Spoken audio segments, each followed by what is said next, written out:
I worked my whole life to build something that mattered, something my family could be proud of. The house in Glenview Oaks, the vacations, the private schools. It was all for them, or so I told myself. But that December night, I learned the truth. All those late nights at the office, the sacrifices, the years of grinding, it wasn't enough. Not for Lila. Not for Tessa. Not for the people I thought I knew. The snow had just started falling as I pulled into the driveway. The house was lit up, warm and inviting, with Christmas lights twinkling in the windows. I stepped inside, brushing snow off my coat, and the smell of pine and cinnamon hit me. The tree stood tall in the living room, gifts already wrapped beneath it. It should have felt like home, but something about that night felt off. I didn't realize then how bad it would get. As I climbed the stairs, I heard Tessa laughing in her room. Normally, I'd smile, glad my daughter was in good spirits, but there was something about her tone that stopped me. I lingered in the hallway, just out of sight, as her voice carried through the door. "Bryce was here again today," she said, and I froze. I didn't know a Bryce, but the way she said it, I should have. "Mom said after Christmas, she's leaving Dad. Can you believe it? She's taking everything." I leaned against the wall, my head spinning. Tessa kept talking, oblivious to my presence. "Yeah, he has no clue. He's totally in the dark. It's kind of sad, really. Clueless. That's what they thought of me. My own daughter thought I was some blind, pathetic fool. And maybe I was. Maybe I'd been so buried in work, in building this life, that I missed what was happening right under my nose." I stood there for what felt like an eternity before heading downstairs. I couldn't go into my study or pore over emails like nothing had happened.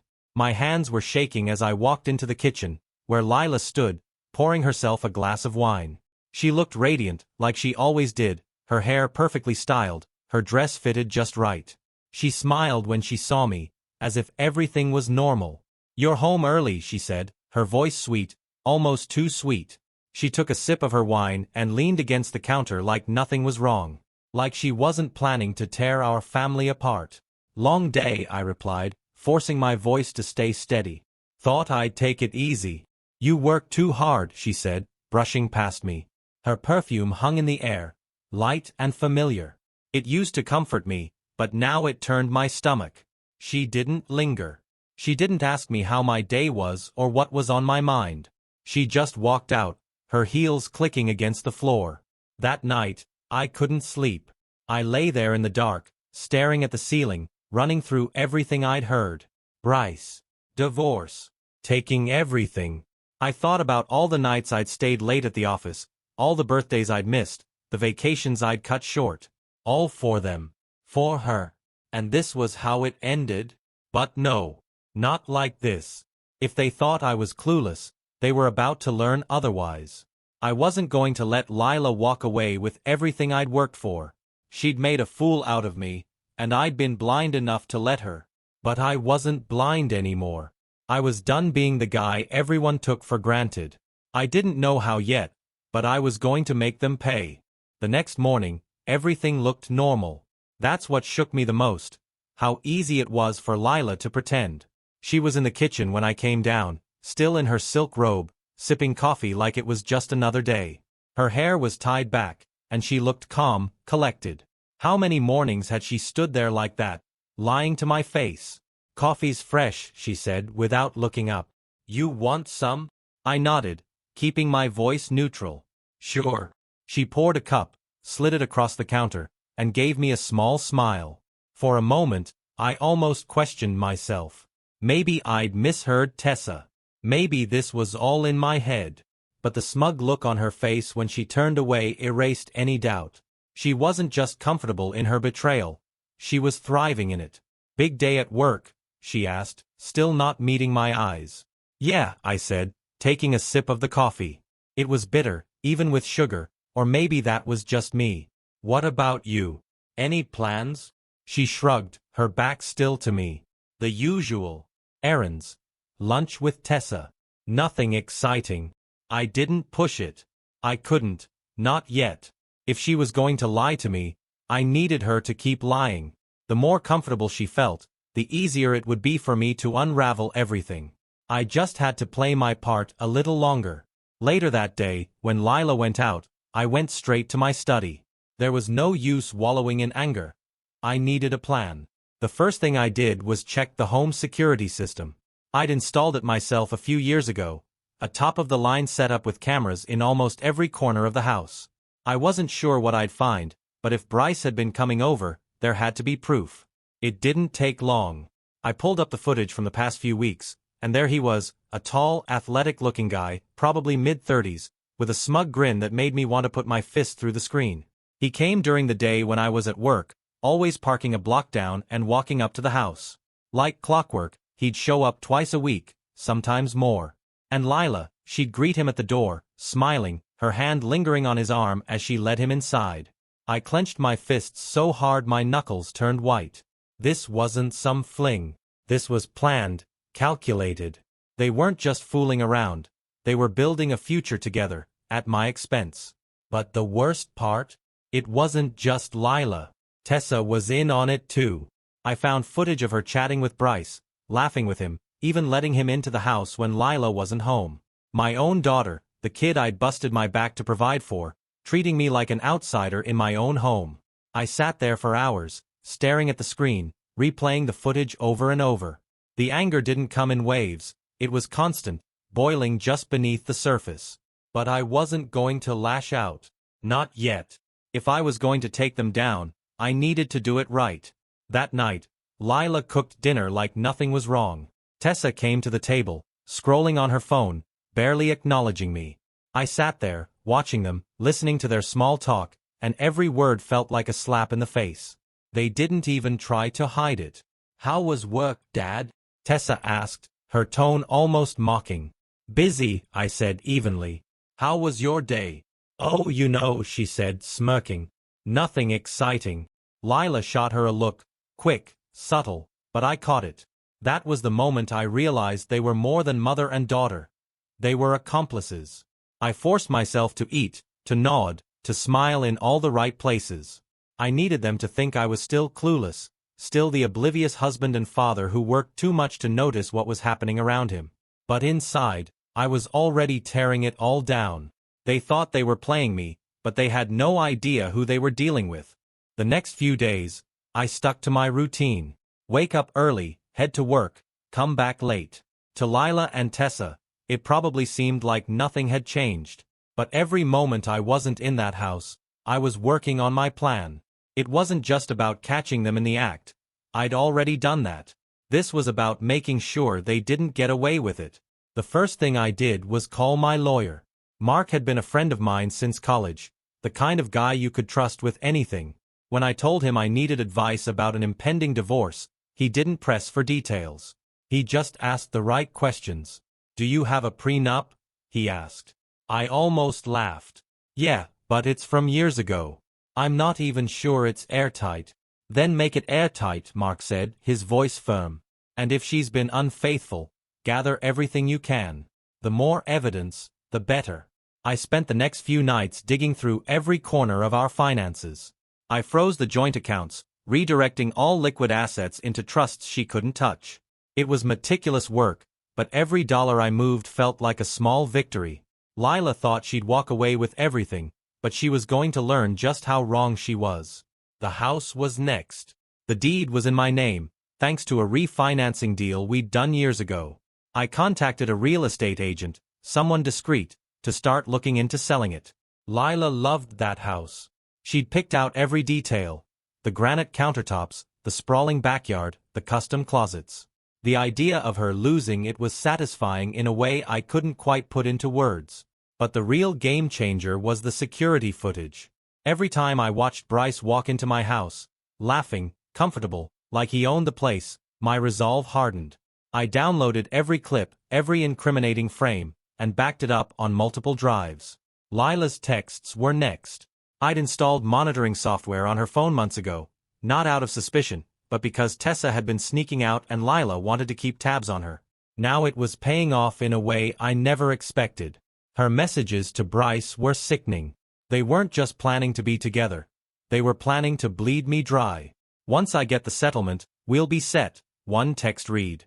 Another, He's so busy he doesn't notice a thing. I almost feel bad. Almost. Almost. I stayed late at the office that night, staring at the screen until the words blurred together. This wasn't just betrayal. It was humiliation. I'd been reduced to a paycheck, a means to an end, by the two people I'd worked hardest for. When I got home, the house was quiet. Tessa was upstairs, her door cracked open, light spilling into the hallway. Lila was in the living room, scrolling through her phone, her glass of wine on the table next to her. "You're home late," she said without looking up. "Yeah," I said, shrugging off my coat. "Long day." She didn't ask about it. She didn't care. And that was fine. I didn't need her to care anymore. The next morning, I walked into the kitchen with a calm I hadn't felt in days. Lila was at the counter, making toast, humming to herself. She glanced up as I poured myself a cup of coffee. "Anything fun planned for today?" I asked casually. "Not really," she said, looking at me over her shoulder. "Just some errands. Maybe lunch with a friend." A friend. She didn't even bother lying anymore. I nodded, sipping my coffee, pretending like it didn't bother me. But inside, I was already counting down the days.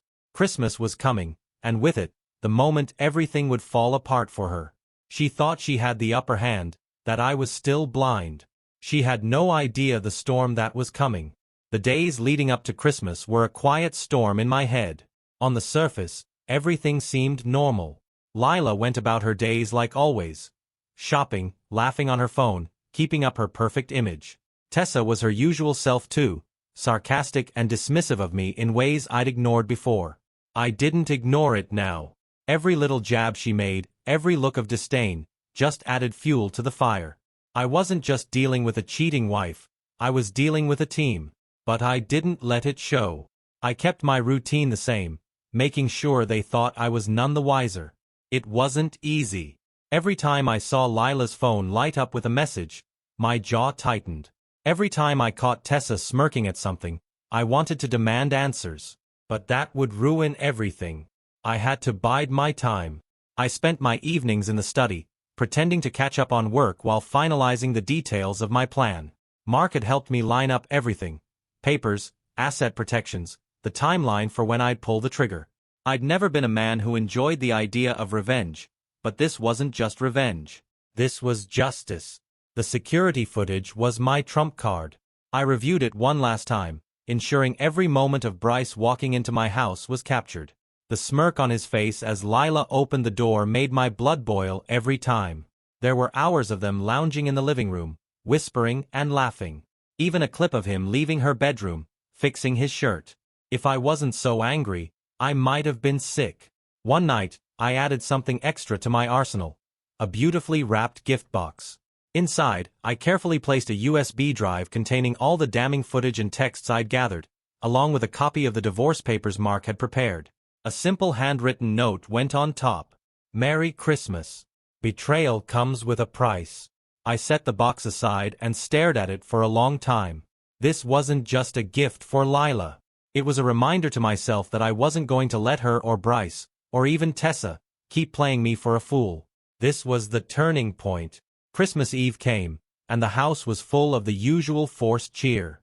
Tessa was glued to her phone, probably texting her friends about what a loser her dad was, while Lila busied herself with last-minute decorations. She was wearing that red sweater I used to love, the one that made her look like she belonged in a magazine. Now it just felt fake, like everything else about her. "You're quiet," she said as we sat in the living room, the fireplace crackling softly. "Just thinking," I replied, sipping my drink. "About what?" she asked, her voice light, like she actually cared. "About how much I've given to this family," I said, looking her straight in the eyes. "How much it all means to me." She hesitated, just for a second. Then she smiled, that same sweet smile that had fooled me for years. "We appreciate everything you do, Graham. Don't ever think we don't." I nodded, not trusting myself to say more. She thought she was smooth, thought she could keep the mask on a little longer. But her time was up. That night, I placed the gift box under the tree, right in the center where it couldn't be missed. I went to bed feeling calm for the first time in weeks. Tomorrow, everything would change. Christmas morning came, and the house was buzzing with excitement. Lila played her role perfectly, laughing and passing out presents, acting like the perfect wife and mother. Tessa was just as chipper, tearing through her gifts without so much as a glance in my direction. I sat back and watched, waiting for the moment. Finally, Lila reached for the gift box. "What's this?" she asked, holding it up. "It's beautiful." "Open it," I said, my voice steady. She smiled and carefully untied the ribbon, lifting the lid. For a second, she looked confused, pulling out the papers and the USB. Then she froze. Her eyes darted to mine, wide with shock, and for the first time, I saw real fear on her face. "Merry Christmas," I said evenly. "I think you'll find everything you need in there." Tessa looked up, confused. "What's going on?" Lila didn't answer. She just sat there, staring at the contents of the box like it might explode. Slowly, she stood up, clutching the papers in her trembling hands. "We need to talk," she said, her voice barely a whisper. I stood too, looking at both of them. "No, Lila. I've done enough talking. Now it's your turn to listen." Lila followed me into the study, clutching the papers like they might crumble if she let go. I closed the door behind her and leaned against the desk, arms crossed. For the first time, she looked vulnerable. Gone was the confident woman who had brushed past me every day as if I didn't exist. Now, she looked small, caught, and terrified. "What is this?" she asked, her voice shaky. "You know exactly what it is," I said, keeping my tone calm. "It's everything I've been blind to for months. Maybe longer." She swallowed hard, her eyes darting to the papers, then back to me. "You went through my phone? You spied on me?" I laughed bitterly. "Don't even try to play the victim here, Lila. You invited Bryce into my house. You made plans to take everything I've worked for. You turned our daughter against me. And you think I'm the problem because I found out." Her face twisted, a mix of guilt and defiance. "It's not what you think, Graham.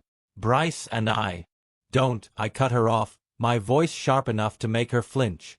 "Don't insult me with more lies. I have the footage. I have the texts. I know everything." Her mouth opened, then closed again, as if she couldn't find the words. "Good." I didn't want her excuses. "Do you even care about what you've done to this family?" I asked, my voice low but steady. "Or was I just a bank account to you all these years?" "Of course I care," she snapped, her eyes flashing. "I've given you my life, Graham. Do you think I wanted this? Do you think I planned for it to turn out like this?" "From what I read, you planned plenty," I said coldly. "You were just counting on me being too busy to notice." She took a step forward, her hands trembling. "It wasn't about the money. It wasn't about hurting you. Bryce. He made me feel—" "Don't," I said again, my tone like steel. "Don't you dare tell me how he made you feel. I don't care. You were my wife. You made vows to me, and you broke them. Over and over." Tears welled in her eyes, but I didn't soften. I'd spent years making excuses for her, telling myself things would get better. Not anymore. "What do you want from me, Graham?" she asked, her voice cracking. "What do you want me to say?" "I don't want anything from you, Lila," I said. "You've taken enough. All I want is for you to pack your things and get out of this house." Her jaw dropped. "You can't be serious." "Oh, I'm dead serious," I said, stepping closer. "I've already filed the papers. You're not getting the house. You're not getting the accounts. The prenup makes sure of that. And Bryce? He's not walking away from this unscathed either." "What do you mean?" she asked, panic creeping into her voice. "You'll find out soon enough," I said, turning toward the door. "Now go explain to Tessa why Christmas just turned into the worst day of her life.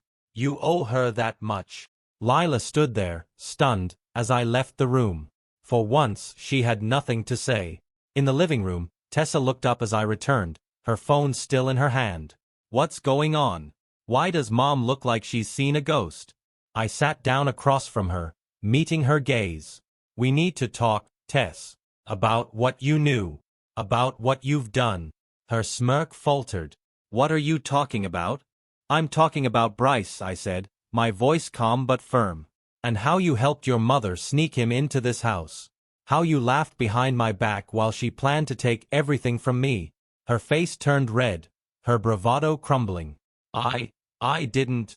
Don't lie to me, I said, cutting her off. I've seen the footage. I've read the messages. I know everything. Tessa's phone fell from her hand, landing on the floor with a dull thud. Dad, I didn't mean. I didn't think. That's the problem, Tessa.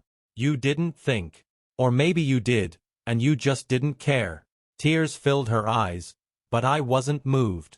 I'd raised her better than this, or at least I thought I had. Now, I wasn't so sure. Go to your room, I said quietly, and think about what kind of person you want to be. Because right now, I don't even recognize you. She hesitated, her lips trembling as if she wanted to argue. But she must have seen the look in my eyes, because she didn't say another word. She stood and walked upstairs, her steps slow and heavy. I sat there in the silence, staring at the blinking lights on the tree. This was my Christmas. My reward for years of hard work and sacrifice. But this wasn't the end. Not by a long shot. The house was quiet after Tessa disappeared up the stairs, her muffled sobs fading as she closed her door. I stayed in the living room for a while, staring at the Christmas tree, the lights flickering in and out of rhythm. It felt ironic, this picture-perfect image of a family holiday while everything underneath was falling apart. I didn't feel triumphant. Not yet. There was still Bryce. He wasn't getting away with this. It wasn't enough to take Lila and Tessa out of my life. Bryce needed to feel what it was like to have everything crumble around him. I didn't know him personally, but I knew his type. Confident, cocky, and sure he was untouchable. Guys like him thought they could walk into another man's home, take what wasn't theirs, and leave unscathed. Not this time. I had everything I needed, the security footage, the texts, the proof that Lila and Bryce's affair wasn't just some mistake, it was deliberate. With the help of Mark, I had already sent copies of the footage and messages to Bryce's yoga studio, addressed to his clients and investors. It wasn't malicious. It was justice. Let them know exactly what kind of man they were trusting their money and reputations with. And I didn't stop there. Anonymity was a beautiful thing when it came to the internet. Social media platforms made it so easy to spread the truth. Bryce's name and face, intertwined with words like adultery and homewrecker, were going to be trending by the end of the week. As I mulled over what was coming for him, I heard soft footsteps behind me. I didn't have to turn to know it was Lila. She stood in the doorway, her voice trembling when she finally spoke. "Graham, please. Can we talk about this?" I leaned back in the chair, not even looking at her. "What's left to talk about, Lila? You made your choices. Now you live with them." She walked closer, hesitating like she was afraid I might lash out. "I know I hurt you, but it doesn't have to end like this." I laughed bitterly, finally turning to look at her. "How exactly should it end, Lila? You run off with Bryce and half of everything I built while I pat you on the back and wish you luck? Is that what you were hoping for?" Her face fell, and for a moment, I saw something close to regret. "It wasn't like that," she whispered. "I didn't plan to hurt you. I needed something more." "Something more," I repeated, shaking my head. "Do you even hear yourself? You had everything, Lila. A life most people would kill for. And it still wasn't enough for you." "I was lonely," she snapped, her voice breaking. "You were never here, Graham. You were always at work, always chasing the next deal." I felt invisible. Her words hung in the air, but they didn't hit the way she probably thought they would. Maybe I would have felt guilty once, maybe even blamed myself. But not anymore. Not after everything I'd seen. "You want to blame me for this?" I asked, my tone ice cold. "Fine. Maybe I wasn't around as much as I should have been. But that doesn't excuse what you did. You didn't just betray me, Lila. You dragged our daughter into it. You brought another man into our home. You planned to destroy me." Tears streamed down her face now, but I didn't flinch. She wasn't crying because she was sorry. She was crying because she'd been caught. "I can fix this," she said, her voice barely a whisper. "We can fix this." I stood, towering over her. "No, Lila. You can't. I've already filed the papers. The only thing left is for you to figure out where you're going to stay. But it won't be here. Her lip quivered as she took a step back, her eyes wide with shock. You're serious, she said, almost to herself. Dead serious, I replied. And just so we're clear, Bryce won't be coming out of this clean either. I've made sure of that. She opened her mouth, maybe to plead, maybe to argue, but I didn't care.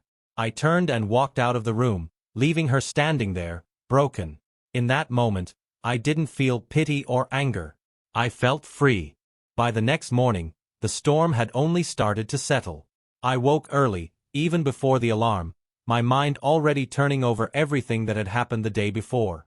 The house was unnervingly quiet, a silence that wasn't peace but the calm after a destructive storm. Lila was still in the guest room.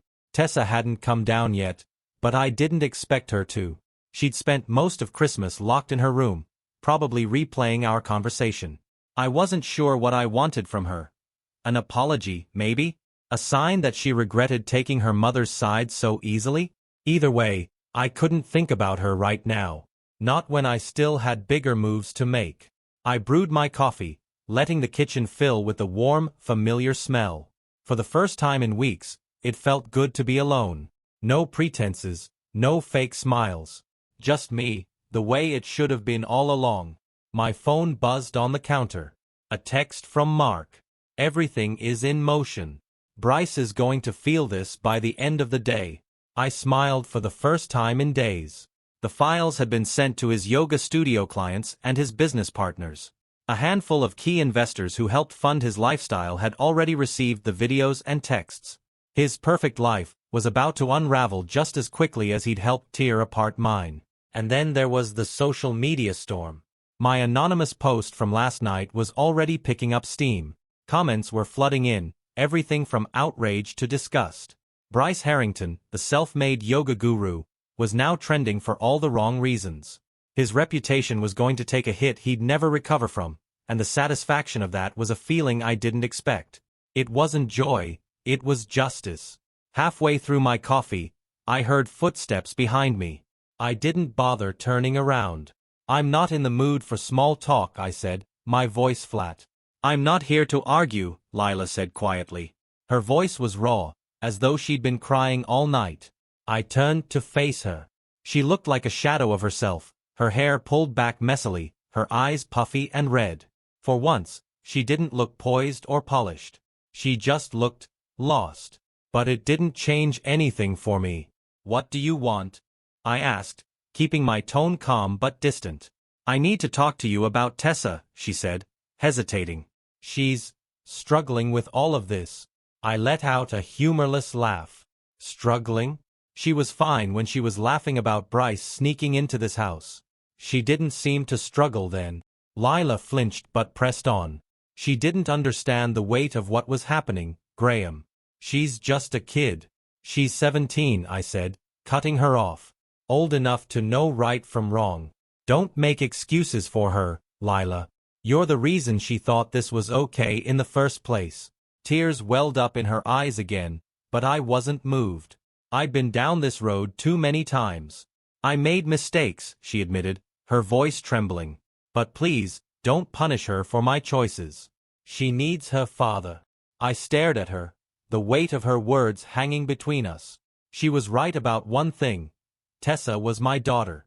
No matter how angry I was, no matter how much she'd hurt me, I couldn't just abandon her. She'll have her father, I said finally. But don't think for a second I'm letting this slide. She'll have to earn back my trust. Just like you would have had to if things weren't already beyond saving. Lila looked like she wanted to say more, but I turned away, ending the conversation. She didn't follow me this time. Maybe she'd finally learned when to stop pushing. Later that day, I went up to Tessa's room and knocked softly. Can we talk? I asked through the door.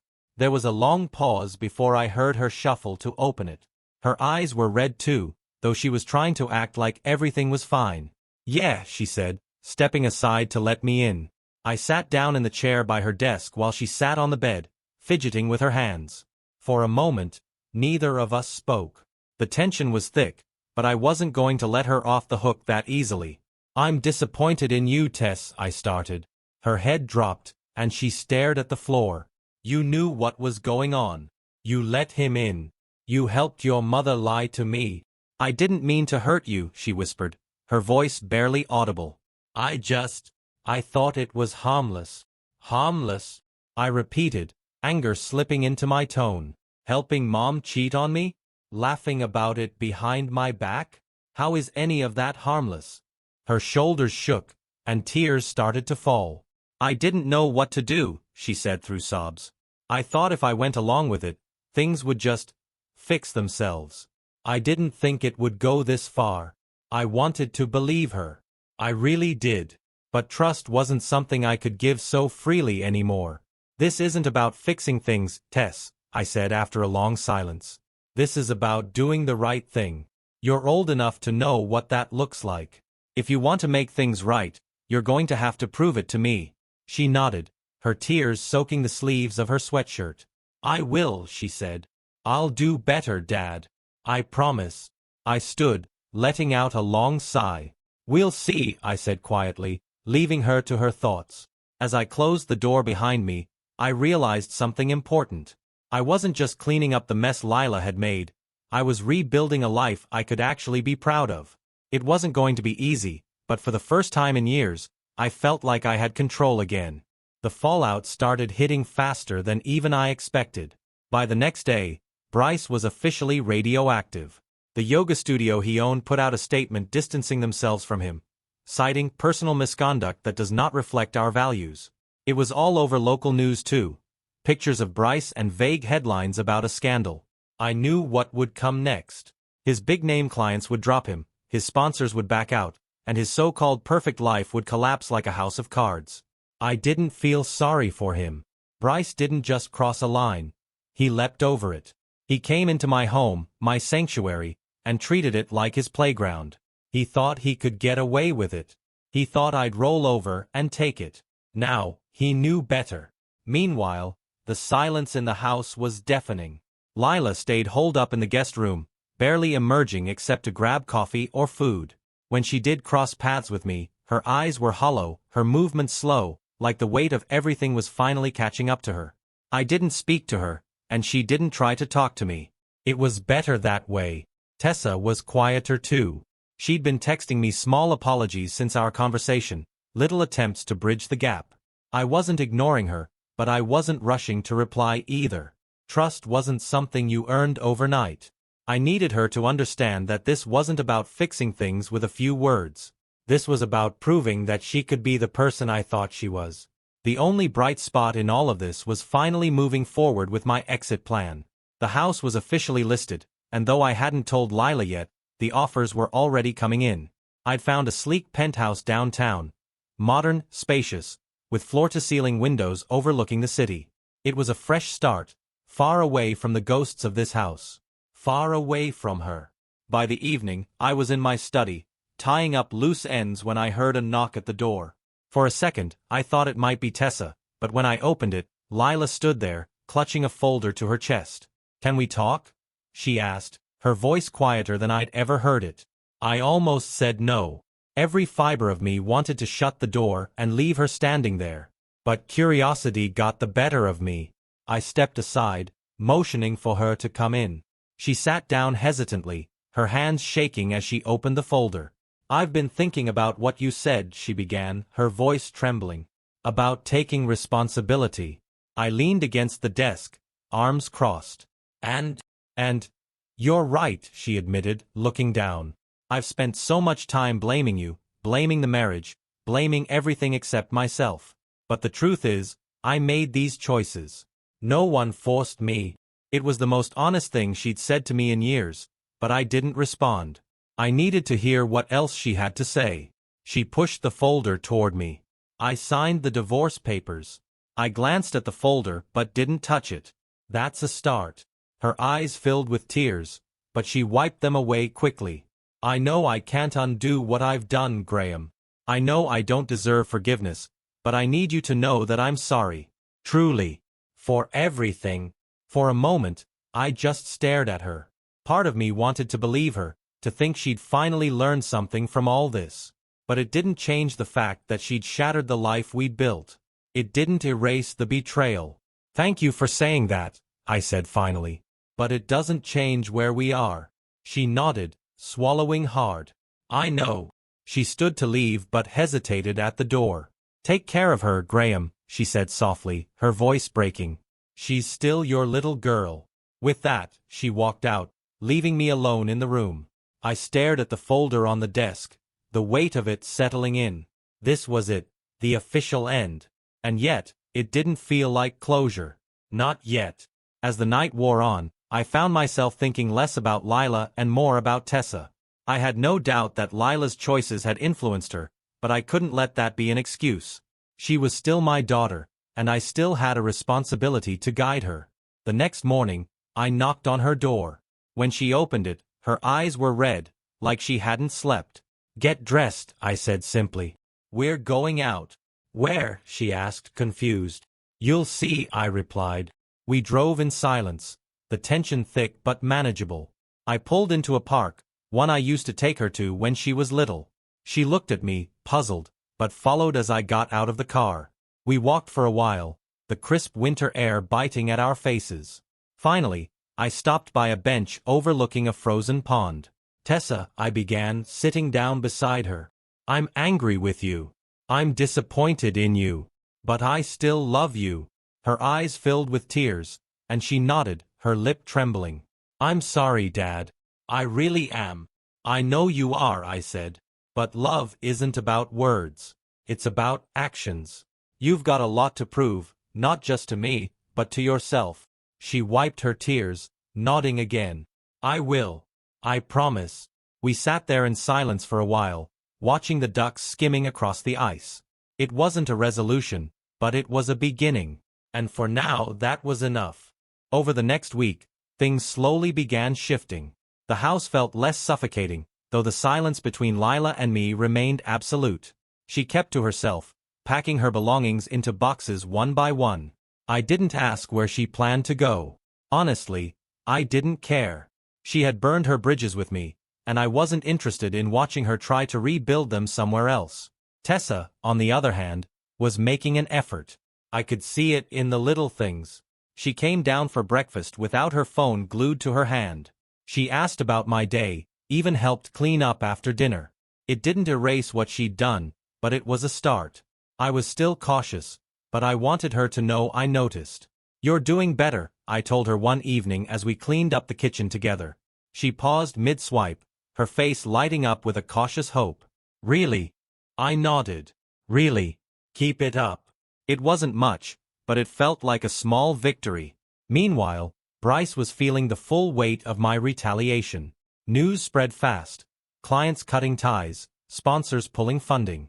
The man who once strutted into my home like he owned it now found himself publicly disgraced. His perfect life was unraveling, and I didn't even have to lift another finger. The internet did the rest for me. A few days later, I got an unexpected call from his yoga studio. The owner wanted to clear the air and offered to set up a meeting between Bryce and me. I laughed. Tell Bryce I don't negotiate with liars or thieves, I said, hanging up before they could respond. By then, I'd closed on the penthouse downtown. It felt good to walk through that space, the clean lines and open views a sharp contrast to the mess I was leaving behind. The movers were scheduled for the following week, and I couldn't wait to hand over the keys to the house I once called home. That night, Lila knocked on my study door again. I let out a sigh, already bracing for whatever she wanted now. Come in, I said flatly. She stepped inside, holding another folder. Her eyes were tired, and for once, her polished exterior seemed faded. She sat down across from me, laying the folder on the desk. This is for you, she said softly. I opened it and found a handwritten letter. At first, I thought it was some plea for forgiveness, but as I read, I realized it wasn't that at all. It was her admitting everything, her affair, her manipulation, and even the way she'd used Tessa against me. It was all there in black and white, signed and dated. Why? I asked, looking up at her. She bit her lip, tears threatening to spill again. Because I need Tessa to know the truth. I need her to see this wasn't your fault. That you didn't fail us. I did. For a moment, I didn't know what to say. It was the most selfless thing I'd seen her do in years. "I'll make sure she gets it," I said, closing the folder. She nodded, standing to leave, but paused at the door. "Thank you, Graham, for everything you gave me, even if I didn't deserve it." I didn't reply, and she didn't wait for one. The next morning, she was gone. Her car was packed, the guest room empty. There was no goodbye, no final confrontation. Just silence and the faint smell of her perfume lingering in the air. Tessa didn't say much about it, but I could tell she was grappling with her own guilt. I gave her the letter that evening, letting her read it alone in her room. She came down hours later, her eyes red and puffy. "She really messed up," she said, her voice shaky. "She did," I replied. "But so did I," she added, tears spilling over again. I reached out and pulled her into a hug, the first real one we'd shared in weeks. "Yeah, you did," I said. "But you're still my kid. And we'll get through this together." For the first time in what felt like forever, I felt like I could breathe. Lila was gone, Bryce was falling apart, and Tessa was finally starting to find her way back to me. It wasn't the life I'd imagined, but it was something new, a fresh start. And for the first time in years, I was okay with that. Tessa and I fell into a rhythm. Mornings were calmer, dinners less tense. She still had her moments. Teenagers don't turn into saints overnight, but the effort she was making was real. I saw it in the way she'd linger after dinner to talk, or how she'd ask about my day like she genuinely cared. Slowly, we were rebuilding something that mattered. The move to the penthouse came fast. Packing up the house brought a mix of emotions. There were good memories buried in those walls, moments of laughter and love before things went south. But each box I sealed felt like closing a chapter. By the time the movers loaded the last piece of furniture, I was ready to let it all go. Tessa and I stood in the empty living room, the echo of our footsteps filling the space. "You ready?" I asked. She nodded, though her eyes lingered on the view from the window. "Yeah, I think so." We left without looking back. The penthouse was everything I'd hoped it would be, a clean slate. Tessa loved the open layout and the city view, and I could tell she felt more at ease there. It wasn't a reminder of what we'd lost but a glimpse of what we could build. A few weeks later, I got a call from my lawyer. "Bryce is officially out of business," Mark said with a chuckle. "His studio's done, and his investors are suing for fraud." The guy's toast. "Good," I said, leaning back in my chair. I didn't celebrate, but there was satisfaction in knowing he wouldn't be able to pull this on anyone else. As for Lila, I heard through the grapevine that she was staying with a friend in another town, trying to pick up the pieces. I didn't wish her well, but I didn't wish her harm either. She was a chapter one was done reading. One evening, Tessa and I were sitting on the balcony, watching the city lights. She turned to me, her expression serious. "Do you think we'll ever be normal again?" she asked. I thought about it for a moment, then shook my head. "No," I said honestly. "But maybe that's not such a bad thing. Normal didn't work for us. This time we'll do better." She smiled faintly, leaning her head against my shoulder. For the first time in a long time, I felt at peace. Not everything had gone the way I'd planned, but life had a way of giving you second chances when you least expected them. The betrayal, the hurt, the loss, they were all still there, scars that wouldn't fade overnight. But scars weren't just reminders of pain. They were proof that you survived. And I had. We had. Life was far from perfect, but it was ours again, and that was more than enough.